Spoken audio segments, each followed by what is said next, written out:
డిప్రెషన్లో ఉన్నాడు కాబట్టి చందును డిప్రెషన్ నుంచి బయటకు తీసుకుని రావడానికి కరాటే కళ్యాణి చాట్ చేశారు చందుతో. చందుని డిప్రెషన్ నుంచి బయటకు తీసుకొచ్చి తను మామూలు మనిషి కావాలి అని ఆశిస్తూ చాట్ చేశారు. జాగ్రత్త అండి అంటూ కూడా పెట్టారు. చందు, నేను డిప్రెషన్లో ఉన్నా నాన్న, పోయాక అందుకే అన్నీ మానేసా, కొంచెం మార్పు కోసం ఏదో అలా బయట అందరికీ హెల్ప్ చేస్తున్నా. నాకు తెలుసు మనం బాగా ఇష్టపడ్డ వాళ్ళకి ఏమైనా అయితే బయటకు రాలేం. నువ్వు డిప్రెషన్కి మాత్రం వెళ్ళేలా ఏడవకు, ఆలోచన చేయకు. మనం ఏ పని చేయలేం, టైంకి తిను, దేవుడు మళ్ళీ నిన్ను చల్లగా చూస్తాడు, వాళ్ళ పిల్లలు నీతోనే ఉంటారు కదా, వాళ్ళు బాగానే ఉన్నారా అంటూ కరాటే కళ్యాణి చందుతో చాట్ చేశారు. చందుని డిప్రెషన్ నుంచి బయటకు తీసుకుని రావటానికి నో, నేను వెళ్ళిపోతాను అంటూ చందు చాట్ చేశాడు. ఎక్కడికైనా కరాటే కళ్యాణి అడిగారు. ఇక చాలు ఈ జన్మ, బట్ ఎవరికి చెప్పకండి అంటూ చందు చాట్ చేశాడు. వద్దు అలా మాట్లాడుకు చందు అంటూ కరాటే కళ్యాణి రిప్లై కూడా ఇచ్చారు. ఇబ్బంది పెడితే సార్ ఒకసారి కాల్ చేయని కరాటే కళ్యాణి అన్నారు. ఆ తర్వాత వాయిస్ కాల్, 14 నిమిషాల వాయిస్ కాల్ కూడా జరిగింది. ఓకే బిజీనా, టీసీ టేక్ కేర్ అంటూ మళ్ళీ 11:31 రిప్లై ఇచ్చారు. పిచ్చి ఆలోచనలు చేయక చందు, యాదవ్ అంటే ధైర్యం కదా, ధైర్యంగా ఉండాలి అంటూ చందుకి ధైర్యం చెప్పే ప్రయత్నం చేశారు. నాతో ముందే అన్నాడు నేను ఉండను అని, కానీ ధైర్యం చెప్పాను, నాకు అర్థమయ్యి కావాలని చాలాసార్లు మాట్లాడాను, ఆత్మహత్య పాపం వద్దు అని చెప్పా, కానీ ఆపలేకపోయాను. చందు యాదవ్ అని పిలిస్తే మీరొక్కరు ఎలా పిలుస్తారు, పూర్తి పేరుతో అనేవాడు అంటూ కరాటే కళ్యాణి ఒక ట్వీట్ చేశారు. కరాటే కళ్యాణి చేసిన ట్వీట్ కూడా మనం చూడవచ్చు. చిన్న వయసులో అని అనుకోలేదు తమ్ముడు, నీ పవిత్రాత్మకు శాంతి చేకూరాలనుకుంటున్నాను అంటూ ఆమె ట్వీట్ చేశారు. మిస్ అంటూ ట్వీట్ చేశారు. చందు డిప్రెషన్లో ఉన్నప్పుడు కరాటే కళ్యాణ్తో మాట్లాడాడు. తను డిప్రెషన్లో ఉన్నాను, తను చనిపోవాలనుకుంటున్నాను అంటూ కరాటే కళ్యాణ్కి చెప్పాడు. కానీ కరాటే కళ్యాణి అలాంటి ఆలోచన చేయకు, ఆల్రెడీ నీకు పిల్లలు ఉన్నారు, ఆ పిల్లల్ని బాగా చూసుకో, ఆల్రెడీ ఒక భార్య కూడా నీకున్నారు, సో నీవు చనిపోతే నీ పిల్లల్ని ఎవరు చూసుకుంటారు చెప్పు అంటూ కరాటే కళ్యాణి ధైర్యం చెప్పే ప్రయత్నం చేశారు. కానీ చందు డిప్రెషన్తో ఆత్మహత్య చేసుకున్నాడు. ఒకసారి మనకి కరాటే కళ్యాణ్ కూడా అందుబాటులో ఉన్నారు. కరాటే కళ్యాణ్తో మాట్లాడదాం. కరాటే కళ్యాణ్ గారు నమస్తే అండి. నమస్తే అండి. కరాటే కళ్యాణ్ గారు, చందు ఆత్మహత్య చేసుకోవడం నిజంగా చాలా బాధాకరమైన విషయం. మంచి నటుడు, బుల్లితెరకు మంచి నటుడు, చాలామంది అభిమానులు ఉన్న నటుడు ఆత్మహత్య చేసుకోవడం, మీ చాట్ కూడా చూసాము, మీరు తనని డిప్రెషన్ నుంచి బయటకు తీసుకుని రావడానికి చాలా ప్రయత్నం చేసినట్టుగా కూడా కనిపిస్తోంది. కానీ అవేమీ వినిపించుకోకుండా చందు ఆత్మహత్య చేసుకున్నాడు. అవునండి, చాలా షాకింగ్ న్యూస్. నేను ఇప్పుడు యాక్చువల్గా వైజాగ్ లో ఉన్నాను. నేను బయలుదేరి వైజాగ్ వచ్చాను. నిన్న ఒక్క పూట నేను మాట్లాడలేదు తనతో. అసలు ఈ 4 days గా నేను 3-4 days గా నేను టైం టు టైం మాట్లాడుతూనే ఉన్నాను. అంటే తను ఎప్పుడు కూడా నైట్ మాక్సిమం ఫ్రీగా ఉంటాడు, మామూలు టైంలో కూడా అదే టైంలో ఫ్రీగా ఉంటాడు కదా అని మాట్లాడేదాన్ని. కానీ ఇప్పుడు బాగాలేడు కదా, ఈ అబ్బాయి చాలా డిప్రెషన్ లో ఉన్నాడని 9 o'clock నుంచి మొదలు పెడితే ట్రై చేస్తే ఎప్పుడో మెల్లగా ట్రై చేసి తర్వాత తను చేసేవాడు, లేకపోతే పని ఉందండి అని చెప్పేవాడు. అయినా సరే కొంతసేపు కావాలని 4 days నుంచి కౌన్సిలింగ్ ఇవ్వడం కోసమే మాట్లాడింది. కానీ నాకు అర్థమైపోయింది, అబ్బాయికి చాలా క్లియర్ గా చెప్పేశాడు నేను ఉండనండి అని. అదేంటి అలా అంటావు, తప్పు, వెళ్ళిపోయిన వాళ్ళతో మనం వెళ్ళిపోకూడదు. మా నాన్నగారు చనిపోయినప్పుడు కూడా నేను డిప్రెషన్కి వెళ్ళిపోయాను, ఇంకా నాకు తగ్గలేదు, నేను ఇంకా పని చేసుకోవట్లేదా, ముందుకు వెళ్ళలేదా, మనకి ఇష్టమైన వాళ్ళు వెళ్ళిపోతే ఇలాగే ఉంటుందని ఎంతో రకాలుగా చెప్పి చూశాను. ఆ అమ్మాయి అమెరికా వెళ్ళిపోతుందండి పాప, కాబట్టి హ్యాపీగా వాళ్ళని నేనే చూసుకుంటానని కూడా చెప్పాడు. ఆ అబ్బాయికి పర్సనల్ గా ముందు మ్యారేజ్ అయింది, 2 పిల్లలు ఉన్నారు. అప్పుడు కూడా వాళ్ళు చిన్న పిల్లలయ్యా, ఇలా ఎలా చేస్తావు, వీళ్ళు ఉన్నారు, వీళ్ళ చేయడానికి లేదు, నువ్వు అసలు అలాంటి ఆలోచన చేయొద్దు అని చాలా చాలా 3-4 days నుంచి ఆ అమ్మాయి చనిపోయిన పవిత్ర చనిపోయింది అని నాకు తెలిసింది 1 గంటకో 2 గంటలకో, ఆ రోజు ఉదయం అనుకుంటా 11కు. అప్పుడు స్టార్ట్ చేసి ఆయన ఫోన్ చేయడం చందుకి. ఎందుకంటే ఇద్దరు కలిసే ఉన్నారు, డిప్రెషన్ లేదో మాట్లాడుతున్నాడు, తను ఏదో చెప్తున్నాడని బాగా తెలిసిన వాడు. నాకు అసిస్టెంట్ గా పనిచేశాడు చాలా సీరియల్లో. అంటే అసిస్టెంట్ ఇన్ ద సెన్స్, ఒక విలన్ గ్యాంగ్ లో పక్కనే ఒక ముఖ్య అనుచరుడు ఉంటాడు కదా, అలా తను నా పక్కన త్రినయనిలో కూడా చేశాడు. నేను మానేసిన తర్వాత త్రినయని సీరియల్ బిగ్ బాస్కి వెళ్ళినప్పుడు నేను మానేశాను. ఆ టైంలో ఈ అమ్మాయికి బ్రదర్ క్యారెక్టర్ గా అది టర్న్ అయింది ఆ క్యారెక్టర్. సో ఏంటంటే నేను ఇంకా అంతకు ముందు చేసిన సీరియల్స్ లో కూడా జీ తెలుగు సీరియల్స్ లో తను నాకు అసిస్టెంట్ గానే చేసేవాడు, ముఖ్య ఆలోచరుడు లాగా అనమాట. ఓకే. సో తను నేను కలిసి చాలా సీరియల్స్ చేయడం వల్ల సేమ్ అంటే ఇతరులు అంటే ఒక విధంగా చెప్పాలంటే యాదవ్ యాదవ్ అని పిలుచుకునేవాడు. యాదవ్ కమ్యూనిటీ మీరు యాదవ్ లీడర్ అండి అని చెప్పి నన్ను అంటుంటే ఏం యాదవ్ ఏం చేస్తున్నావు ఇట్లా పిలిచేదాన్ని తను. అట్లా మేమిద్దరం మా కూర్చొని మాట్లాడుకున్నాడు. ఏం చందు యాదవ్ ఎక్కడికి వెళ్తున్నావు ఏం యాదవ్ అంటుంటే సంతోషపడేవాడు. నన్ను ఎవరు అట్లా పిలవరు మీరు తప్ప అని. అంటే ఏం లేలే కిడ్డింగ్ జస్ట్ కిడ్డింగ్ అని అనుకునేవాడు అంతే. కానీ ఈ ఇంత షాకింగ్ న్యూస్ అసలు నిన్న ఒక్క రోజు మాట్లాడలేదు లక్షవారం అంతే. బుధవారం దాకా కాల్ మాట్లాడాడు, లక్షవారం మాత్రం నేను మాట్లాడలేకపోయాను, నేను జర్నీలో ఉండడం వల్ల.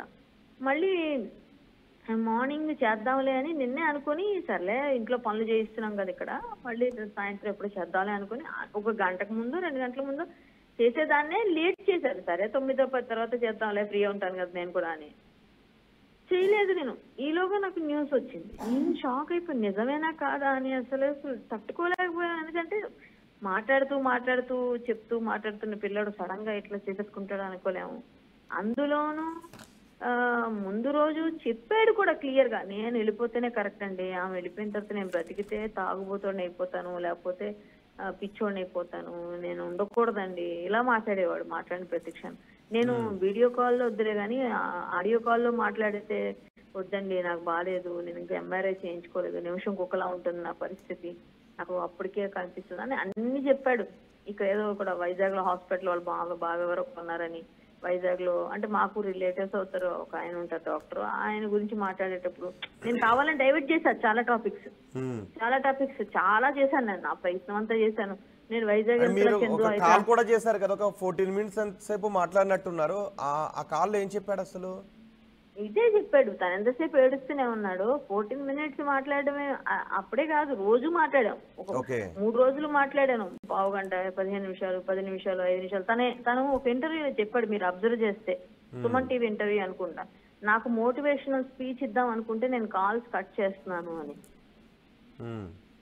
కావాలని తక్కువని అబ్రాప్ట్ కట్ చేశాడు. రెండో రోజు మళ్ళీ అబ్రాప్ట్ కట్ చేశాడు. ఎందుకు కట్ చేసేస్తున్నావు అంటే నువ్వు బిజీగా ఉన్నావు అనుకోవాలా, లేకపోతే ఇష్టం లేదు మాట్లాడే ఎవరితో అని అనుకుంటున్నావా, నువ్వేదో తన డిప్రెషన్ లో ఉన్నాడు కాబట్టి అది ఇంకెవరైనా ప్రాపర్ కేర్ తీసుకుని ఉంటే బతుకుని ఉండేవాడు అంటారా?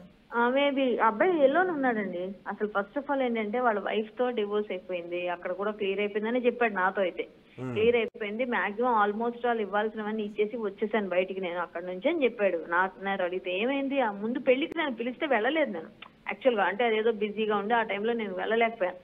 మీరు రాలేదని చాలా రోజులు అలిగి మాట్లాడలేదు నాతో, చాలాసార్లు ఫోన్ చేసి కనిపించినా కూడా మీరు ఎందుకు వస్తారండి మాలాంటి వాళ్ళు పెళ్లికి ఇలా అనేవాడు.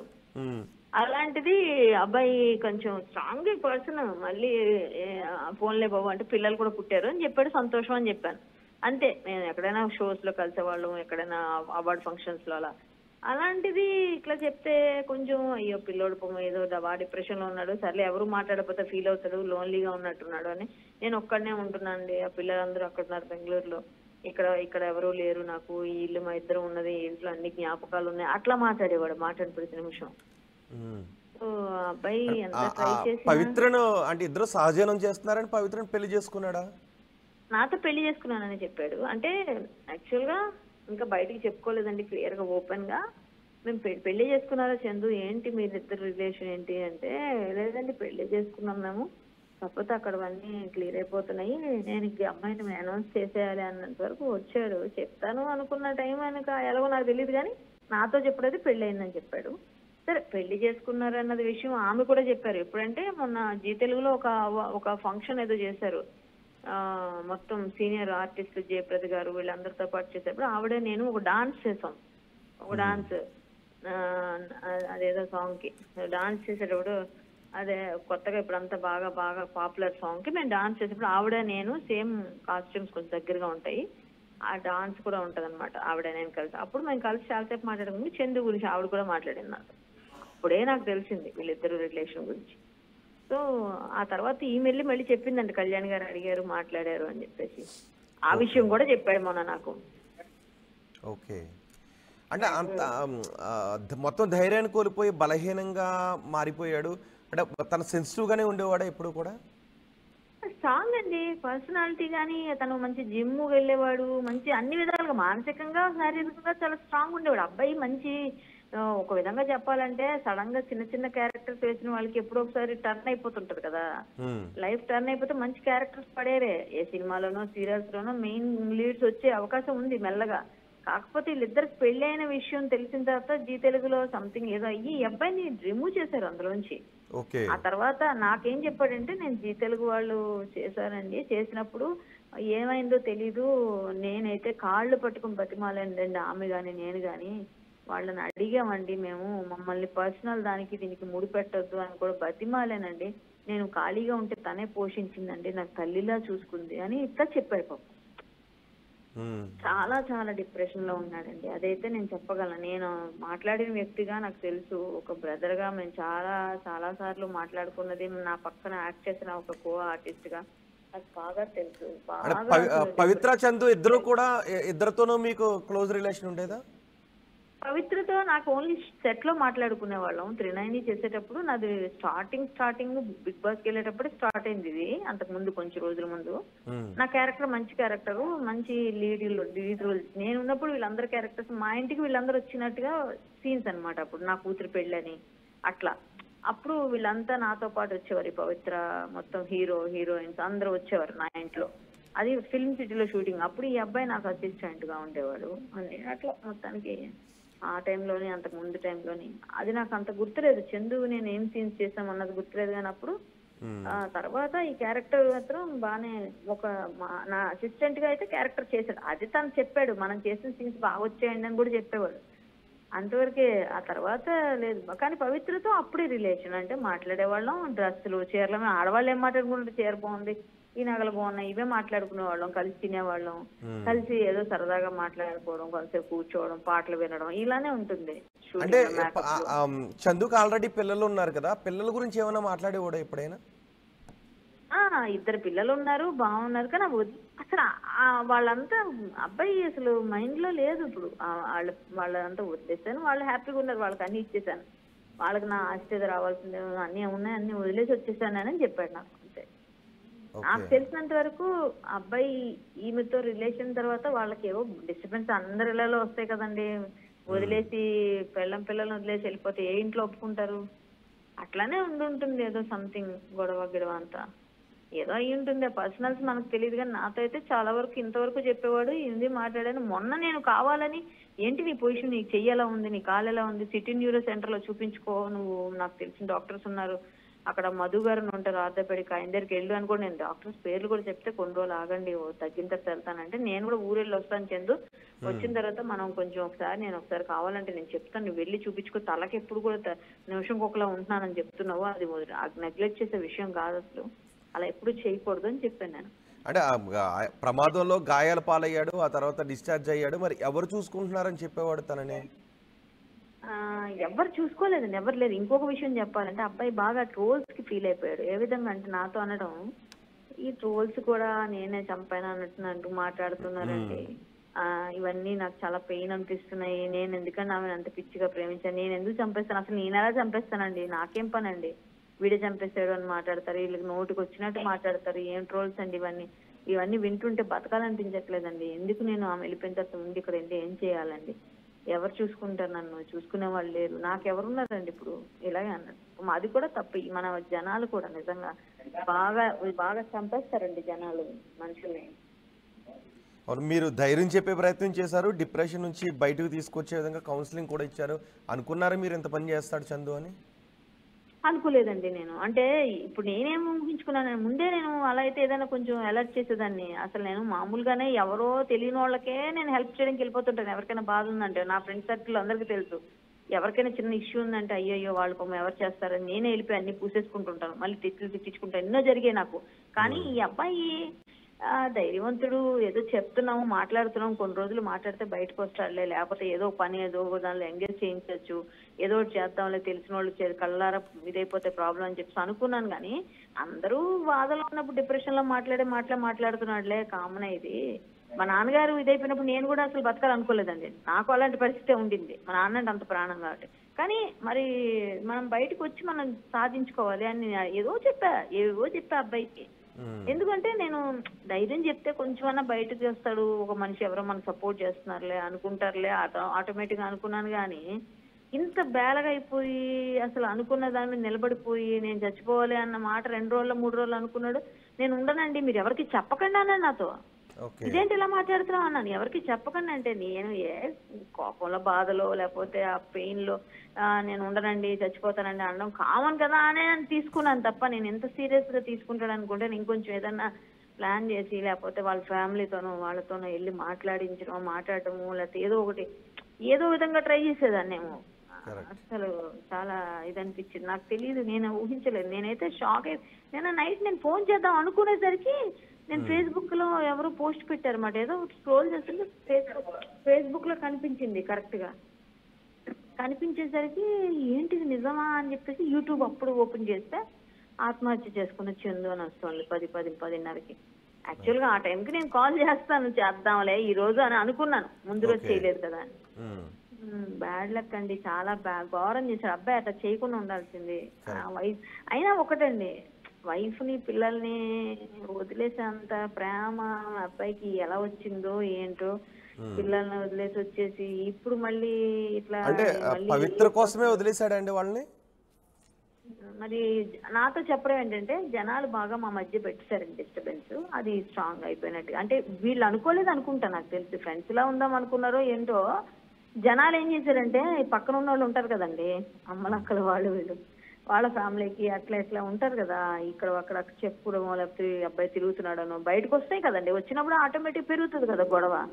ఆ గొడవలాగే పెరిగిందండి మాకు, ఇంకా మేము దూరం అయిపోయాము అని చెప్పాడు. మరి పూర్తిగా డైవోర్స్ అయిందని నాతో చెప్పాడు, అయిందో లేదో తెలియదు, అంతే చెప్పాడు నాతో, అంతకు మించి తెలియదు నాకు. పర్సనల్ ఏం తెలియదు కానీ బయట జనాల వల్ల చాలా వరకు తను అంటే ఇప్పటికైనా సరే కొంచెం జనం మారాలని ఫీల్ అవుతున్నాను. ఎందుకంటే మనిషి పరిస్థితి ఏంటో ఎలాంటి పొజిషన్లో ఉన్నారో తెలుసుకోకుండా నిందలేసేసి వాళ్ళని చచ్చిపోయేదాకా తీసుకొచ్చేది కూడా ఈ ట్రోల్స్ మీమ్స్. ఆ లోపల నిన్న తలకట్టుందిరా ఇవాళ తలకట్టలేదు అని రాస్తున్నారు. అట్లాంటివన్నీ చూసాడు అబ్బాయి. రైట్, కరెక్టే కళ్యాణ్ గారు. త్రినైని సీరియల్ నటుడు చందు బలవన్ మరణం వెనుక సంచలన విషయాలు బయటకు వస్తున్నాయి. పవిత్ర జయరాం మరణం తట్టుకోలేకే చందు ఆత్మహత్య చేసుకున్నాడనే తెలుస్తోంది. ఇవాళ